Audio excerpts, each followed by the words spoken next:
ओम नमः गौरी स्वामी मित्रों, आज हम सब जो चर्चा करने जा रहे हैं वो मघा नक्षत्र, पूर्वा फाल्गुनी और उत्तरा फाल्गुनी, इनके जो देवता हैं दोस्तों, मघा नक्षत्र के देवता पितृदेवता होते हैं, पूर्वा फाल्गुनी के भग और उत्तरा फाल्गुनी के अर्यमा। अर्थात इन तीनों नक्षत्रों के जो देवता हैं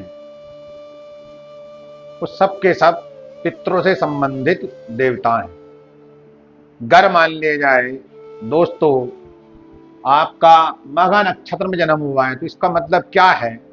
इसका मतलब ये है दोस्तों कि आपका जन्म पितरों की पूजा, पितरों का उद्धार तारने के लिए, पितरों का ऋण है, इसी वजह से आपका जन्म मघा नक्षत्र में हुआ, जिसके देवता बनते हैं खुद पितृदेवता, जिनके पूजानुष्ठान करने से वो प्रसन्न हुआ करते हैं। उनकी पूजा करने मात्र से आपके जीवन में बड़ी खुशहाली और शुभता आने लगती है, आपके समस्त कार्य पूर्ण होने लगते हैं। जैसे कि पितरों की पूजा करने के लिए या किसी भी देवी देवता की पूजा करने के लिए वैसे तो कोई दिन निश्चित नहीं है, लेकिन विशेषकर जैसे कि कृष्ण पक्षवार, उसमें भी अमावस्या तिथि को जो है प्रधानता दी गई है। तो आइए चलते अपने विषय की ओर दोस्तों। अगर मान लिया जाए आपका जन्म मघा नक्षत्र में हो रखा है, हालांकि ये गंडमूल नक्षत्र है दोस्तों, तो पहले तो आपको 28,000 मंत्रों का जाप कराना पड़ेगा, तब गंडमूल नक्षत्र की शांति होगी। उसके उपरांत आपका जो जन्म हुआ है, मघा नक्षत्र में जन्म लेने वाले जातक जो हुआ करते हैं मूल रूप से ये बड़े धनवान, खुशहाल परिवार, बड़े परिवार में जन्म लेने वाले, हमेशा प्रसन्न रहने वाले। ऐसा क्यों? कि मघा नक्षत्र में जो महादशा आती है दोस्तों, वो आती है केतु की। अब केतु जो है एक मोक्ष का कारक ग्रह है, वो हमें ध्यान योग साधना की ओर ले जाने का प्रयास करता है।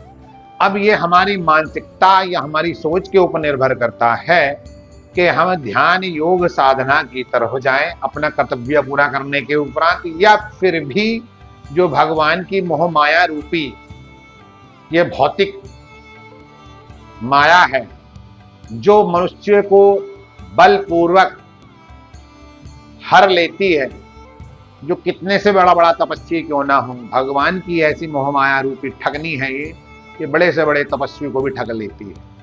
लेकिन केतु जो हमें इंडिकेट करता है, वो केवल ये इंडिकेट करता है कि समाज में आपने जन्म लिया है, जन्म लेने के उपरांत आपका जो धर्म बनता है, जो कर्तव्य बनता है, उस कर्तव्य को अपने धर्म अनुसार पूरा करने का प्रयास करें।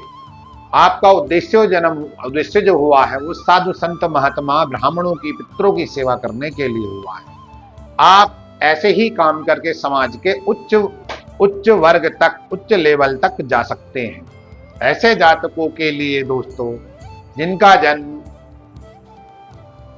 मघा नक्षत्र में होता है, ऐसे जातक बड़े ही साहसी, बड़े ज्ञानवान, सुंदर, सुशील एवं बड़े धनवान ये जातक हुआ करते हैं। पुत्र पुत्रादि के सुखों से भी ये जातक युक्त रहते हैं, सुखी रहते हैं। ऐसे जातकों के पास या जातिकाओं के पास भूमि भवन वाहन के सुख भी जो हुआ करते बड़े अच्छी प्रकार से हुआ करते हैं। ऐसे जातक दोस्तों जो भी हुआ करते हैं वो उनका जो है किसी से कोई खास लगाव नहीं रहता, ये लगाव उतना ही रखते हैं जितना जरूरत पड़ती है। ये मोह माया के जाल में फंसना पसंद नहीं करते। मघा नक्षत्र जो होता है वो थोड़ा सा व्यक्ति को उदासीन भी बना देता। जो साधु संत महात्मा हुआ करते हैं वो एकांतवास ज्यादा चाहते हैं, वो जो है समाज के शोर शराबे से बच के रहने का ही प्रयास करते हैं और एकांत में जाकर के अपनी गलतियों को जो उनसे अज्ञानता में हो जाती है, जानकारी में हो जाती है, उनका सुधारने का प्रयास करते हैं। मघा नक्षत्र में जब जातक जन्म लेता है, ऐसे जातक व्यापार करने में भी कुशल हुआ करते हैं। अगर वो व्यापार भी करेंगे तो छोटा सा व्यापार स्टार्ट करेंगे। उस छोटे से व्यापार को भी दोस्तों वो उस व्यापार को इतने बड़े लेवल तक ले जाते हैं कि जो कि उनकी परिकल्पना से भी परे हुआ करता है। समाज में उनको नाम, प्रतिष्ठा, पद, सम्मान की प्राप्ति हुआ करती है। ऐसे जातक अपने अच्छे व्यवहार से दूसरों को भी अपना बना देते हैं। तो दोस्तों, अगर आपका जन्म मघा नक्षत्र में हो रखा है तो आप सबसे पहले अपने मघा नक्षत्र के जो देवता हैं, पितृ देवता, उनकी पूजा अनुष्ठान करें।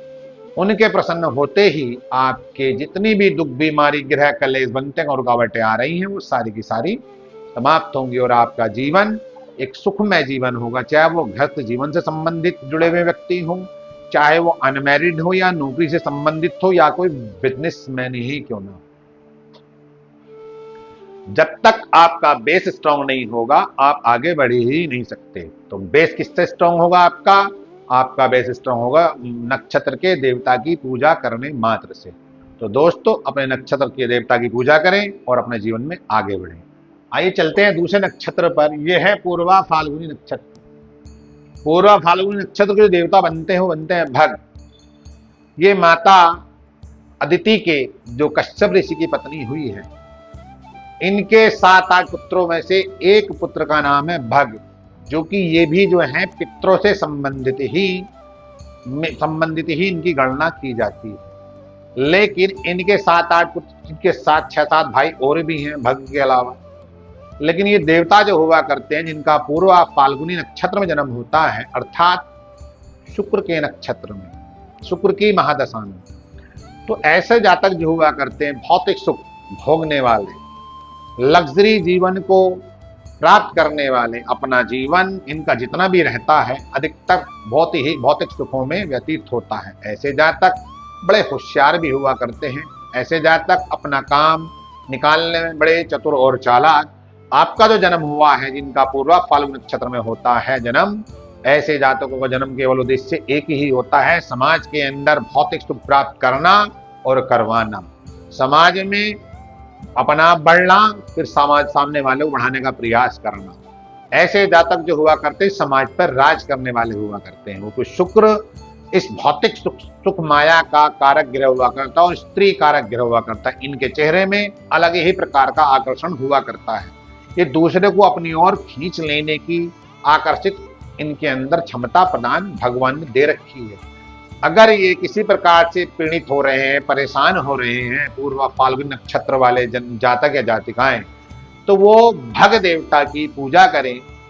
हालांकि भग का अर्थ जो होता है वो सृष्टि होता है संस्कृत में, और वान होता है जो सृष्टि की, जहां से जो है सृष्टि आरंभ हुई।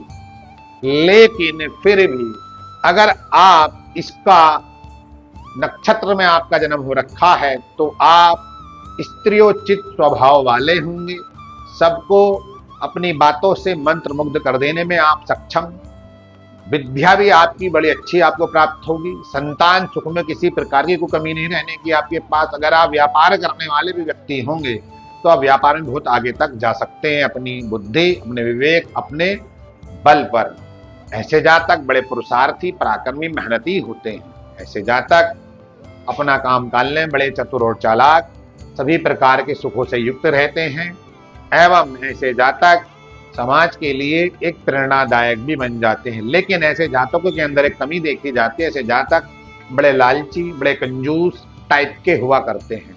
ये अपना धन खर्च करना नहीं चाहते। ऐसे जातक दूसरे का ही धन खर्च कराने के प्रयास में लगे रहते हैं और अपना सेविंग करते रहते हैं।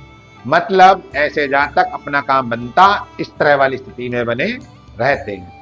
अगर आप किसी प्रकार से पीड़ित हो रहे हैं तो दोस्तों भग देवता की पूजा करें, जिससे कि आपके जीवन में बड़ी खुशहाली और सुख में आपका जीवन हर प्रकार से सुखी हो। आइए चलते हैं तीसरे नक्षत्र की ओर। इस उत्तरा फाल्गुन नक्षत्र, ये सूर्य महादशा का नक्षत्र है। सूर्य नवग्रह मंडल का राजा है। इसके देवता जो है वो अर्यमा है। पितरों के भी देवता अर्यमा,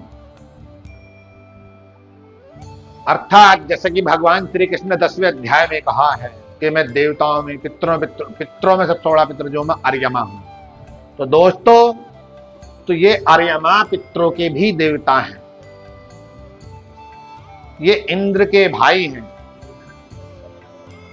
दोस्तों, अगर आपका उत्तरा फाल्गुन नक्षत्र में जन्म हो रखा है तो आप बड़े स्वाभिमानी, स्वतंत्र विचारधाराएं, खुददार और समाज पर राज करने के लिए आपका जन्म हुआ है। समाज को लीड करने के लिए आपका जन्म हुआ है। आप किसी की नौकरी नहीं करोगे, अगर आपका जन्म इस नक्षत्र में हो रखा है तो आप समाज को नौकरी देने के लिए पैदा हुए, समाज के लिए आय के स्रोत बनाने के लिए पैदा हुए, समाज को सभी प्रकार के काम देने के लिए आपका जन्म हुआ है, समाज पे आपका अधिकार बना रहे उस तरह से आपने जन्म लिया है। वो कि ये सूर्य का नक्षत्र है और सूर्य नवग्रह मंडल का राजा है। सूर्य के सभी ग्रह चक्कर लगाते हैं, सूर्य किसी का चक्कर नहीं लगाता।